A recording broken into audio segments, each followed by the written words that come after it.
aqui. Olá, gente, tudo bem? 601. Quanto tempo? Vocês foram bem nas avaliações?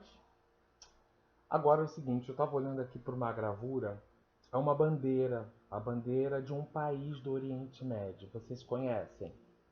Alguém arrisca a chutar? Vou dizer para vocês, mal cheguei do Egito, já quero ir para lá. Essa bandeira é do é de um país, tá? Ele é conhecido como Líbano nos dias de hoje. Mas há muitos e muitos anos atrás, bem antes do nascimento de Jesus Cristo, no período da antiguidade, eu acho que eu vou levar você para lá, para conhecer esse povo que antigamente era chamado, sabe de quê? Fenícios. Vem que no caminho eu te conto. Falar sobre os fenícios é falar sobre um povo extremamente criativo e que superou todas as suas dificuldades. Por que eu digo isso? É um povo que até então eles viviam num espaço entre mar, montanhas, um espaço de aproximadamente 35 quilômetros. Quase nada. E o que eles tinham? Solo fértil? Não. Mas é destinado a eles o fato de terem criado e adaptado o vidro. Legal. Mas se o solo não era tão legal, o que mais que eles tinham lá? Ah, eles tinham cereais, azeitona. Ah, e aquelas coisinhas que a gente come na mesa do ano novo para desejar. Ah, feliz ano novo! Isso não é só o suficiente, isso não dá só para alimentar, né? Mas 35 mil, bom, já que tá difícil da gente cair para dentro da mata, ok? O que que eu vou fazer? Eu vou avançar uma área dentro do raciocínio deles, com bastante coerência até acho. Então, o que que eles fizeram? Pegaram essa madeira que eu te mostrei da bandeira, acho até que, tenho certeza, mas vou dizer que acho. Acho até que, por conta desses vastos cedros madeira forte, é que ainda existe na bandeira hoje do Líbano, que é referência à importância desta madeira, que vai ser um meio de transporte. Sim, por que eu digo isso? Eu digo isso porque eles fizeram embarcações maravilhosas, inclusive embarcações como estas que eu estou mostrando aqui. Você consegue ver? Ou está com muita luminosidade?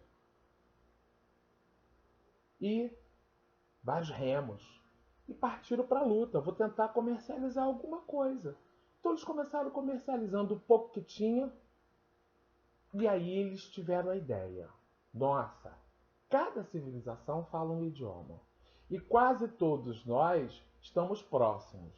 Então tem algumas frases, alguns sinais que através do sotaque, de repente, possa parecer alguma coisa, mas pode ser uma armadilha. Eles pegaram o que os egípcios falavam. Eligritos? É isso? Acho que é isso. Então, eles pegaram, eles tinham mais ou menos inúmeros códigos e significados, certo? Lembra lá no período do Egito?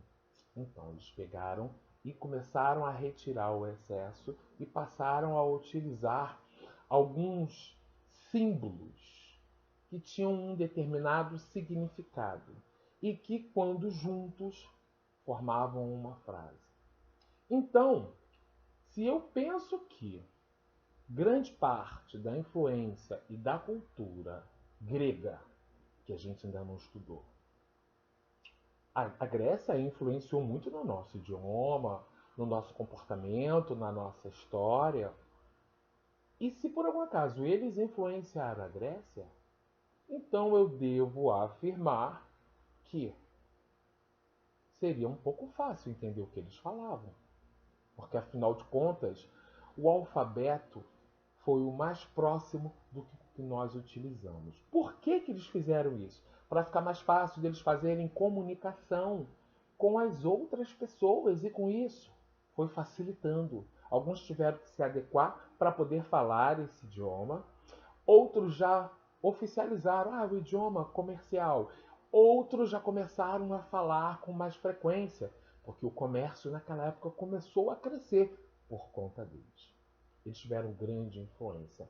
Então eu posso acreditar que o mar Mediterrâneo foi cortado inúmeras vezes pelas embarcações dos fenícios. Inclusive, eles iam tão longe que existe um fato, eu marquei ali na atividade esse vídeo para você dar uma observada, no qual existem muito poucos, mas existem resquícios de uma possível vinda deles ao Brasil. E especificamente na Pedra da Gávea, aonde, se você observar bem, de um dos lados é um rosto. E um rosto que muito me faz lembrar exatamente as características que eles tinham. Ah, não! Não acredito, naquela época, muito longe. Eram dias e dias viajando, pois bem. Depois de muito tempo, uma expedição achou no fundo do mar exatamente alguns vasos antiguíssimos e que possivelmente teriam vindo de lá. Será que foram eles? Era uma coisa de trabalho antigo. Vamos pensar nessa possibilidade? Então vamos lá. Então a gente já sabe que eles trabalhavam exatamente com embarcações. Ah, esqueci de um detalhe importantíssimo. Eles ficaram muito famosos, tá? E começaram a dominar, porque eles começavam a ditar regras de valores, de preço, cotações. Digamos que eles eram os responsáveis pelas taxas alfandegárias, a entrada e saída de produtos, exportação e importação. E eles praticamente estavam dominando outras civilizações, e o nome que a gente dá a isso é talassocracia.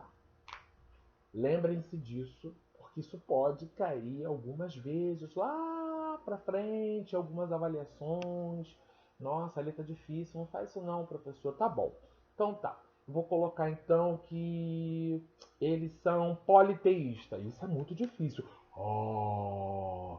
E um dos deuses que eles endeusavam era o Sol, outros a Lua. Vocês vão ver durante muito tempo, no decorrer do nosso conteúdo de cultura, arte, que se aproxima da história, que as civilizações, digamos, pagãs são todas aquelas que existem antes do cristianismo, têm uma relação com o politeísmo e os astros, né? As forças da natureza.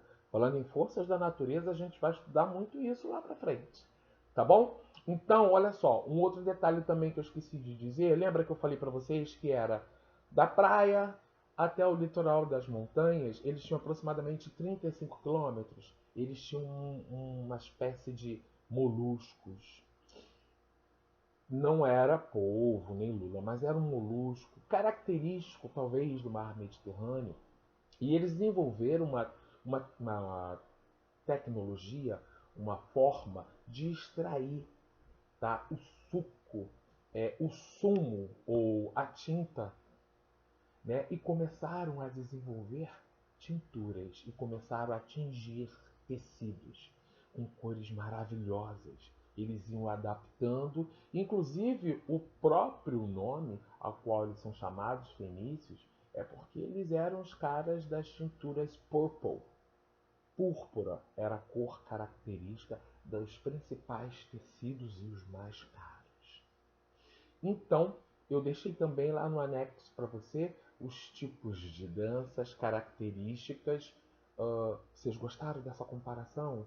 Que coisa legal, isso faz parte da história, é um rito. Sabe o que significa isso? Respeito. Respeito e preservação ao que é nosso. No caso, o que é deles. Agora tá Tá na hora da gente voltar. Vamos voltar para nossa realidade, vamos voltar para os nossos exercícios e vamos lá. Eu tô louco preparando já a próxima aula. Nem te digo sobre o que eu vou falar.